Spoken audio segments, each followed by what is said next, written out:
అన్నదాత అన్నదాత మీ అన్నదాత చెమటోడ్చి ఆహారాన్నందించే రైతన్న అనునిత్యం నీ కండదండగా నిలిచే నేస్తం ఎవరన్నా అన్నదాత అన్నదాత మీ అన్నదాత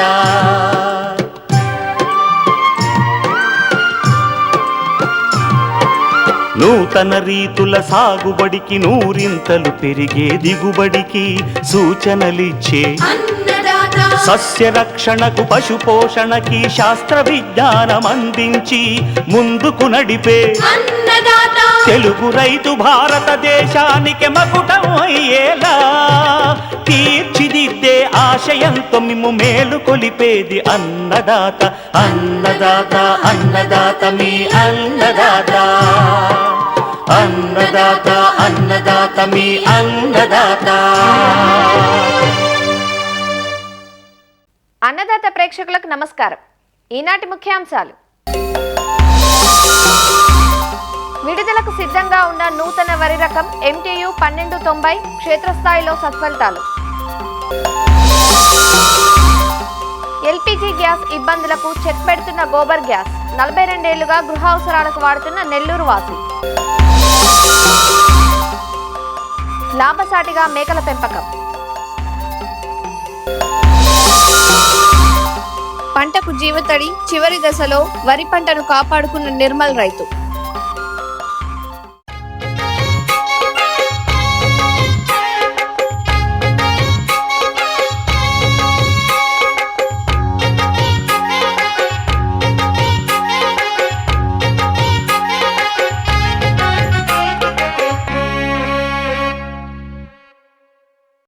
మారుతున్న వాతావరణ పరిస్థితులకు అనుగుణంగా చీడపీడలను తట్టుకుని అధిక దిగుబడులిచ్చే రకాలను సాగు చేసినప్పుడే రైతుకు లాభసాటిగా ఉంటుంది.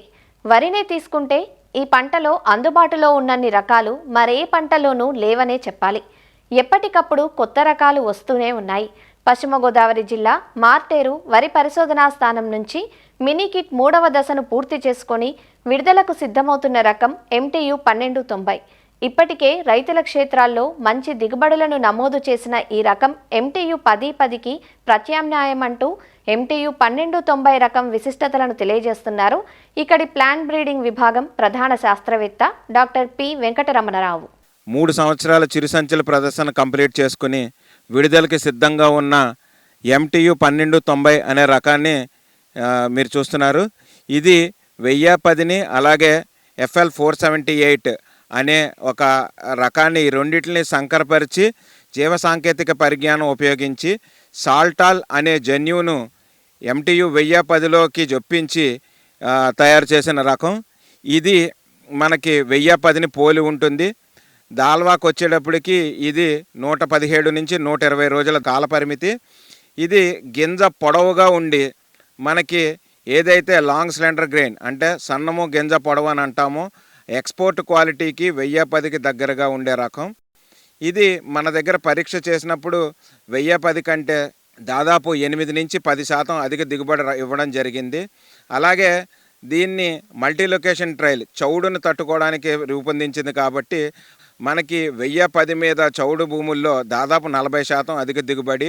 అలాగే 1153, 1156 చౌడులో వేసినప్పుడు దానికన్నా దాదాపు 18% అధిక దిగుబడి ఇవ్వడం జరిగింది. అలాగే చిరుసంచి ప్రదర్శన 4 సంవత్సరాలు చేయడం జరిగింది.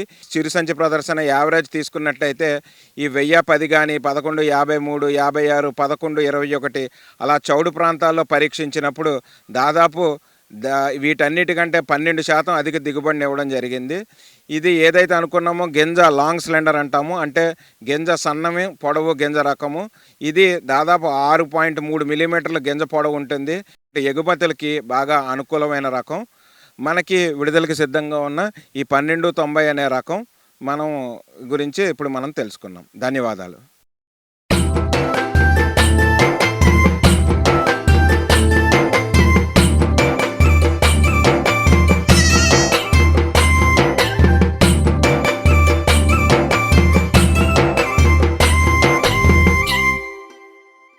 వ్యవసాయానికి అనువుగా లేని వర్షపాతం తక్కువగా ఉన్న ప్రాంతాల్లో సైతం మంచి ఆదాయాన్నిచ్చే వ్యవసాయ అనుబంధ రంగం మేకల పెంపకం.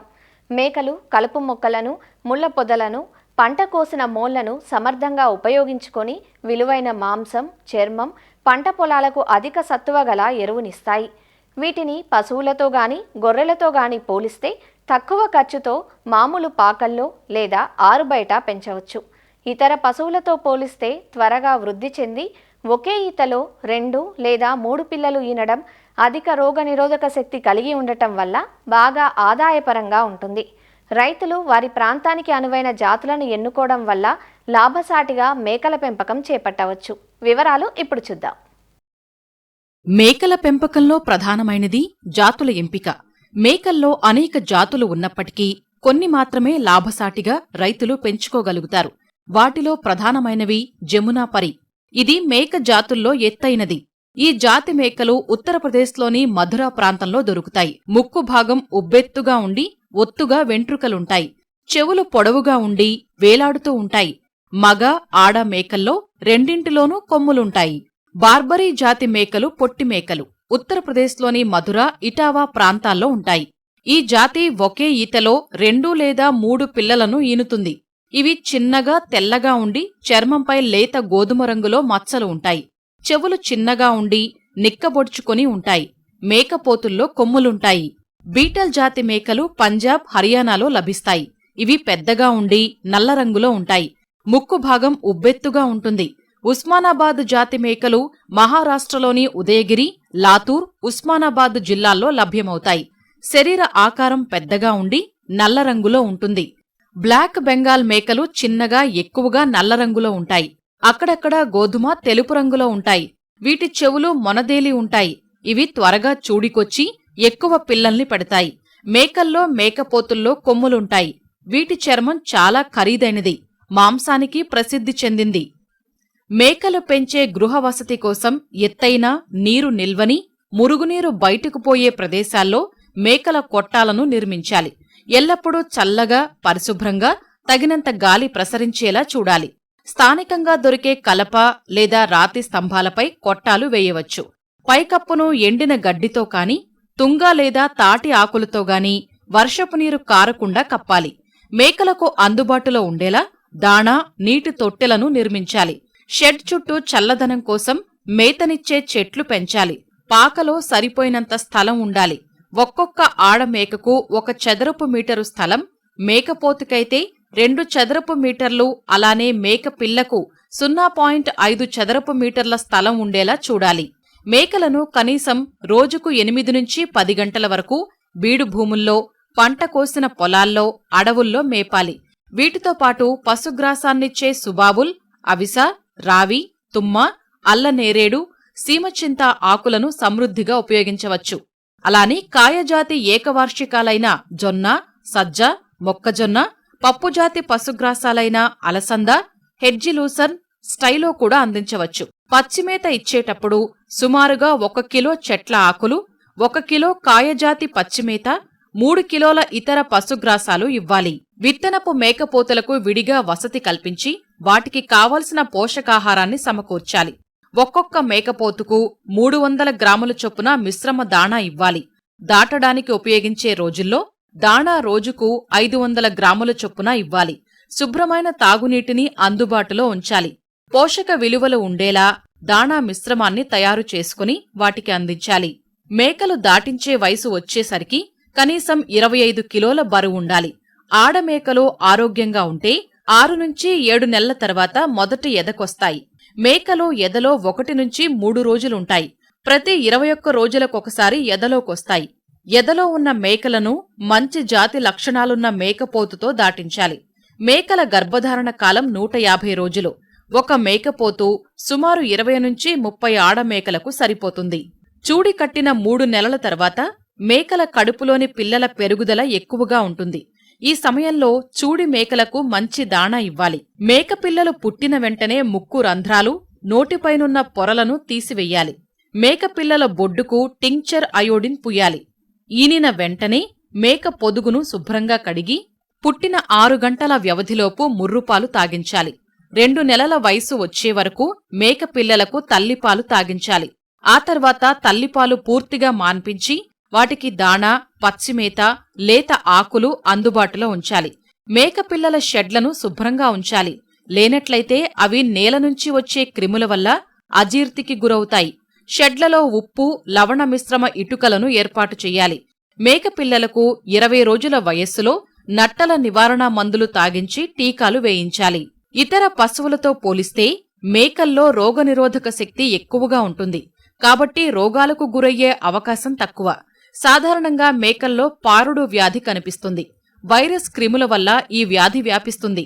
తీవ్ర జ్వరం, కళ్ళు ఎర్రబడి నీరు కారడం, ముక్కు నుంచి నీరు కారడం, పలుచని విరేచనాలు, కొన్నింటిలో చిగుళ్ల మీద సన్నని పుండ్లు ఏర్పడటం ఈ వ్యాధి ప్రధాన లక్షణాలు. వ్యాధి నిరోధక టీకాల ద్వారా ఈ అంటువ్యాధిని నివారించవచ్చు. పారుడు వ్యాధి టీకాను జనవరిలో 3 నెలలు దాటిన మేకపిల్లల నుండి పెద్దవాటికి 1 మిల్లీలీటర్ చొప్పున చర్మం కింద వేయించాలి. గాలికుంటు టీకాను జూన్లో 3 నెలలు దాటిన మేకపిల్లలను మొదలుకొని పెద్దవాటికి సైతం 2.5 మిల్లీలీటర్ల చొప్పున చర్మం కింద వేయించాలి. గొంతువాపు టీకాను మార్చి, ఆగస్టులో 2 సార్లు 3 నెలలు దాటిన మేకపిల్లలకు మొదలుకొని పెద్దవాటికి సైతం 2.5 మిల్లీలీటర్ల చొప్పున చర్మం కింద వేయించాలి. మేకల పెంపకంలో ఈ విధమైన శాస్త్రీయ పద్ధతులు పాటిస్తే రైతులు మంచి లాభాలు పొందగలుగుతారు.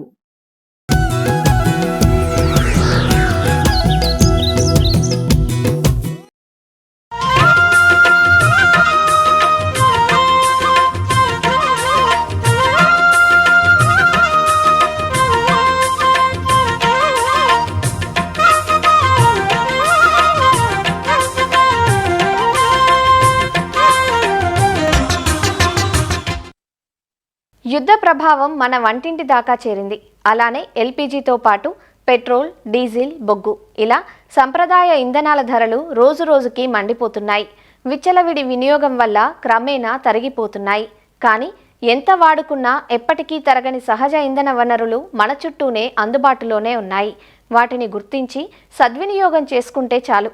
మన అవసరాలు తీరడమే గాక దేశ ఆర్థికాభివృద్ధికి కూడా మన వంతు సాయం చేసిన వారమవుతాం. అలాంటి వాటిలో ఒకటి గోబర్ గ్యాస్. ఒక ఇంట్లో 2 పశువులుంటే ఏడాది పొడవునా వంటింటి గ్యాస్ అవసరాలు తీరుతాయి. గత 42 ఏళ్ల నుంచి గోబర్ గ్యాస్నే వాడుతున్నారు నెల్లూరు జిల్లాకు చెందిన రైతు ఒకరు. ఊరంతా గ్యాస్ కోసం ఇబ్బందులు పడుతున్నా ఆ కుటుంబం మాత్రం నిశ్చింతగా ఉంది. ఇంతకీ ఆయనెవరో, గోబర్ గ్యాస్ వాడకంతో కలుగుతున్న ప్రయోజనాలేమిటో ఆ రైతు మాటల్లోనే తెలుసుకుందాం.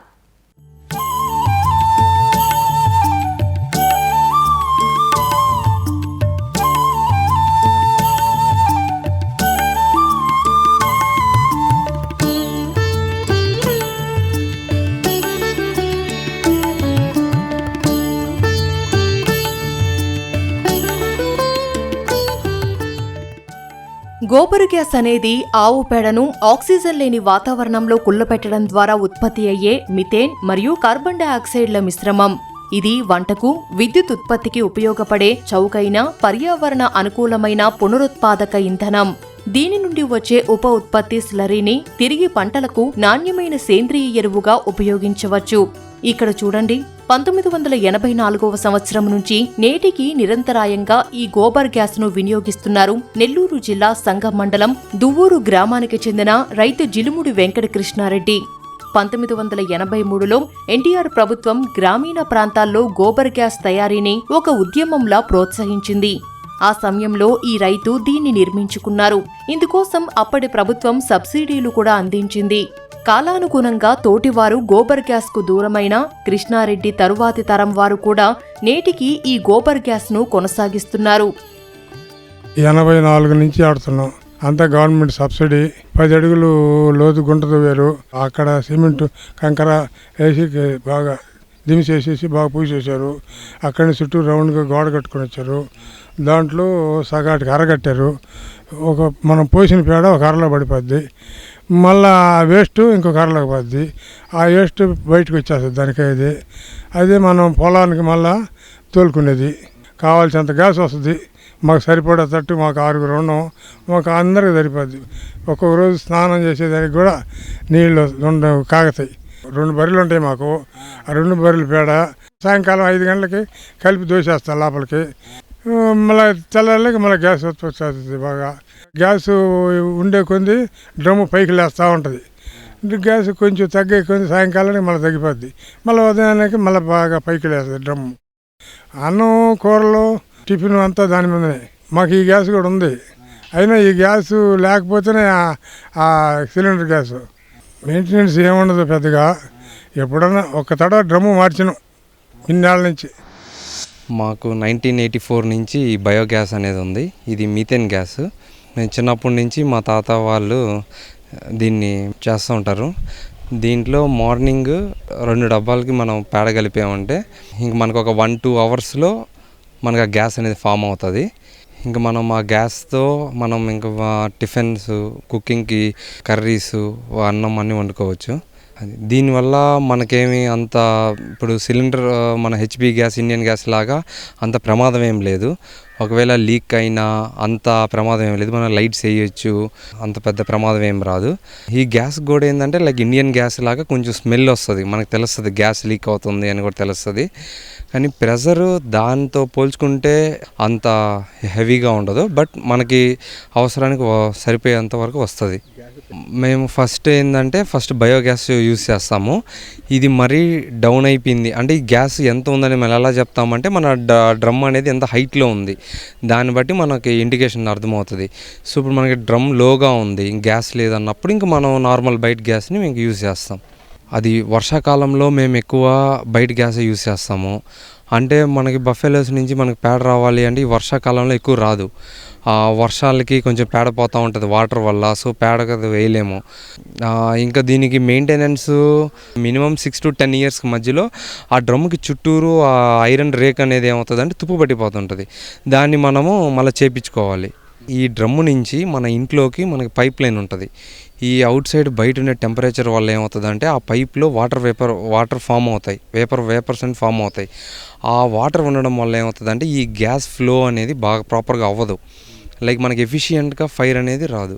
అప్పుడు మనం ఏం చేస్తామంటే ఆ పైప్లో ఉన్న వాటర్ వేపర్స్ని మనం తీసుకున్నామంటే ఆ వాటర్ని తీసామంటే మనకు మళ్ళీ నార్మల్గా బాగా వస్తుంది. ఇది ముఖ్యంగా మనకి ఎండాకాలంలో ఏంటంటే ఎక్కువ వాటర్ అనేది ఫామ్ అవుతుంటుంది మనకి ఆ పైప్లో. 1984లో ఆ టైంలో ఏంటంటే మనకి అందరూ పల్లెటూరులో అందరూ చెట్లు నరికేది, చెట్లు కట్టెలతో మనం మంటేసుకుంటునే వాళ్ళమే. దానివల్ల ఇంకా ఎక్కువగా స్మోక్ రావడం, అది ఇంకా పొల్యూషన్, అది పెద్ద హానికరం. కానీ దానికి కన్నా ఇట్లాగా ఈ పశువులతో వచ్చే పేడతో మనం చేయడం అనేది ఇది బాగుంది. నేను 90 ఏళ్ళలో ఇక్కడికి వచ్చాను దువ్వూరు. అప్పుడాంచి ఈ బయోగ్యాస్ వాడుతూనే ఉన్నాము. మార్నింగ్ అయితే బాగా ఎక్కువ డ్రమ్ము వస్తుంది. దాని మీద మనం అన్ని రకాల వంటలు చేసుకోవచ్చు. వెజిటేరియన్ చేసుకోవచ్చు, నాన్ వెజిటేరియన్ చేసుకోవచ్చు. 10 liters కుక్కర్ కూడా విజిల్స్ అన్నీ వస్తాయి. ప్రతి కూర అంటూ వస్తుంది. బిర్యానీలు చేస్తాము దాని మీద, పిండి వంటలు, మామూలుగా మనం రోజు కావాల్సిన టిఫిన్లు అన్నీ చేసుకొని మళ్ళీ సాయంత్రం కూడా అందరం స్నానాలకి నీళ్లు కూడా కాసుకుంటాం. సిలిండర్ అన్నది మాకు వాడడం పెద్దగా, కాకపోతే తాత్కాలికానికి ఉంటుంది అంతవరకే. కానీ ఎక్కువ బయోగ్యాసే. సంవత్సరానికి ఒక సిలిండర్ అవను కూడా ఖర్చు కాదు. ఎక్కువ మేము గోబర్ గ్యాసే వాడేది. ఎవరన్నా గెస్టులు వచ్చినా కూడా ప్రతి వంటలు దీని మీదే చేసుకుంటాం. పండగలకి ఏ చేసుకుంటామో ప్రతి వంట దాని మీద చేసుకుంటాం. అప్పట్లో రామారావు ప్రభుత్వం అందించిన సౌకర్యం మళ్ళీ ఇప్పుడు ప్రభుత్వం కూడా అందిస్తే పాడి పరిశ్రమ చేసుకునే వాళ్ళందరూ కూడా మళ్ళీ పెట్టుకుంటే చాలా ఉపయోగకరం. మనకు భయంలే, గ్యాస్ లీక్ అయినా కూడా భయంలే. ఎందువల్లంటే మనకు తలుపులు తీసి దానిలాగా బయటకు వెళ్ళాల్సిన ప్రమాదకరం కూడా వెంటనే మళ్ళీ వెలిగించుకోవచ్చు మనం దీన్ని.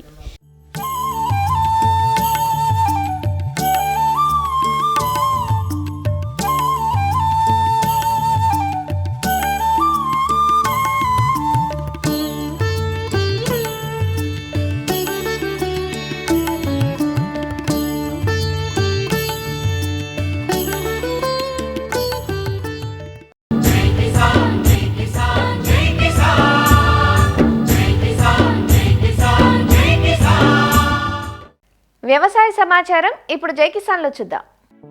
ఒక రైతు వినూత్న ఆలోచన పంటను కాపాడింది. వృధా జలాల మళ్లింపుతో ఎండే పంటకు జీవతడులంది పంట పండుతోంది. నిర్మల్ జిల్లా మామాడ మండలం పరిమండల్ గ్రామానికి చెందిన సంతోష్ తనకున్న 2 ఎకరాల పొలంలో యాసంగి వరి సాగు చేశాడు. పంట వేసి 3 నెలలు కావస్తుండగా బోరు మొరాయించింది. భూగర్భ జలాలు అడుగంటి సాగునీరు అందని పరిస్థితి ఎదురైంది. పొట్టదశలో ఉన్న పొలానికి నీరందకుంటే పడ్డ కష్టం నేలపాలవుతుంది. ఏం చెయ్యాలో తోచని పరిస్థితిలో పక్క పొలాలకు పెట్టిన బోరు నీరు వృధాగా పోతుండటం గమనించాడు. అనుకున్నదే తడవుగా ఆ నీటిని నిలిపేందుకు ఆ ప్రదేశంలో ఇసుక బస్తాలతో కట్టకట్టి నీటిని నిల్వ చేశాడు. ఈ నీటిని సుమారు 200 మీటర్ల దూరంలో ఉన్న తన పొలానికి మోటార్ ద్వారా పైపులతో అందించుకుంటూ పొలాన్ని కాపాడుకుంటున్నాడు. గత 3 నెలల కిందట బోర్లు పోసినాయి, పొలాలు వేసినాము. అయితే కాలక్రమాన కొద్దీ అవి బోర్లు ఎండిపోయినాయి. ఇక్కడ వాటర్ స్టోరేజ్ చేసి నా పొలంకు వాటర్ పెట్టుకుంటున్నాను. మీదికి వేరే బోర్లు ఉన్నాయి, వాళ్ళ వేస్ట్ నీళ్ళు పోట్లా ఇక్కడ ఆపుకొని బోరు పెట్టుకొని మా పొలాలకు సప్లై చేసుకుంటున్నాం. ఇప్పుడు మొత్తం పాలు పోసే దశలో ఉన్నది కాబట్టి పంట ఎండిపోతుందని ఇక్కడ మోటార్ పెట్టి నీళ్ళు వాటర్ పెట్టుకుంటున్నాం. ఇది లేకుంటే పరిస్థితి కథం పంట ఎండిపోయే కాలం ఉన్నది. వేస్ట్ వచ్చిన నీళ్ళు ఇక్కడ ఆపుకొని కొట్ల కొండపోతున్నాం పొలాలకు. మొత్తము పొలము ఎండిపోతున్నది. 3 నెలల గతం నుంచి భూజాలాలు కొద్దిగా ఆగిపోయినాయి. అట్లా అని వేస్ట్ పోయిన నీళ్ళు మేము ఇడికెళ్ళి షిఫ్ట్ చేసుకుంటున్నాం. ఈ నీళ్ళు గిన అటు పంపించుకోకపోతే మొత్తం ఎండిపోతుంది. ఇక మేము చేసిన కష్టం మొత్తం వృధా అవుతుంది. ఇక దానికోసం వేస్ట్ పోయిన నీళ్ళు ఇక్కడ ఆపుకొని కట్టగట్టి మంచిగా ఈడ మోటార్ పెట్టుకొని ఇడికెళ్ళి పొలాలకు షిఫ్ట్ చేసుకుంటున్నాం. వృధాగా పోయే నీటిని ఒడిసి పట్టుకుని తన పొలానికి జీవతడులందించుకుంటున్న రైతును గ్రామస్తులు అభినందిస్తున్నారు. నెల్లూరు జిల్లాలో జొన్నల కొనుగోళ్లు ప్రారంభమయ్యాయి. పౌర సరఫరాల సంస్థ ఆధ్వర్యంలో 4 కేంద్రాలు ఏర్పాటు చేసినట్లు జిల్లా పౌర సరఫరాల శాఖ మేనేజర్ అర్జున్రావు తెలిపారు. జిల్లాలోని కలువాయి, చేజర్ల, మర్రిపాడు, దొత్తలూరు మండలాల్లోని ప్రాథమిక పరపతి సహకార సంఘాల ఆధ్వర్యంలో కొనుగోళ్లు జరుగుతున్నాయి. ప్రభుత్వం జొన్నలకు క్వింటాకు 3,699 మద్దతు ధర ప్రకటించింది. జొన్నలు కొనుగోలు చేసిన 24 గంటల్లోనే రైతుల ఖాతాల్లో డబ్బులు జమ చేయడం జరుగుతుందన్నారు. ఈ అవకాశాన్ని జిల్లాలోని రైతులు సద్వినియోగం చేసుకోవాలన్నారు. కొనుగోలు చేసిన జొన్నలను గోదాముల్లో నిల్వ ఉంచి ప్రతి నెల రేషన్ కార్డుదారులకు పంపిణీ చేయడం జరుగుతుందన్నారు. పౌర సరఫరాల సంస్థ ద్వారా జొన్నలను కొనుగోలు చేయడానికి కొనుగోలు కేంద్రాలను ఏర్పాటు చేసి కొనుగోలు చేయడానికి సిద్ధంగా ఉన్నామని జిల్లాలో జొన్నలు పండించిన రైతులందరికీ తెలియజేయడం జరుగుతుంది. కనీస మద్దతు ధర ఏదైతే ఉందో 3,699 రూపాయలు ప్రతి క్వింటాల్కి జొన్నలకి మనం ఏర్పాటు చేయడం జరిగింది. కలువాయి, చేజర్ల, మర్రిపాడు, దొత్తలూరు మండలాలకు సంబంధించినటువంటి రైతులందరూ కూడా ఈ అవకాశాన్ని సద్వినియోగం చేసుకోవాల్సిందిగా తెలియజేయటమైనది. వ్యవసాయ శాఖ ఇచ్చినటువంటి గణాంకాల ఆధారంగా జిల్లాలో ఒక 3,000 ఎకరాల వరకు ఈ జొన్నలను సాగు చేయడం జరిగింది. దాని నుంచి 8,000 మెట్రిక్ టన్నుల వరకు మనకి జొన్నలు వచ్చే అవకాశం ఉందని వ్యవసాయ శాఖ గణాంకాలు తెలియజేయడం జరుగుతుంది. ఈ క్రాపు, ఈకేవైసీ చేసుకున్నటువంటి వారికి ప్రభుత్వం యొక్క మద్దతు ధర ఖచ్చితంగా లభిస్తుంది.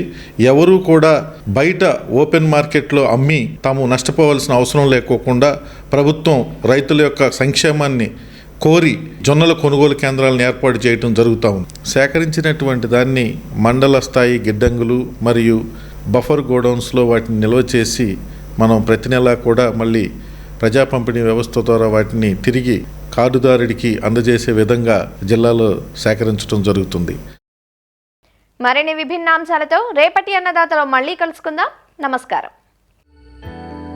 అన్నదాతలు తమ సందేహాలు, సమస్యలను 1800-425-4085 టోల్ ఫ్రీ నెంబర్లో ఉదయం 10 గంటల నుంచి 11 గంటల మధ్య పని దినాలలో సంప్రదించగలరు.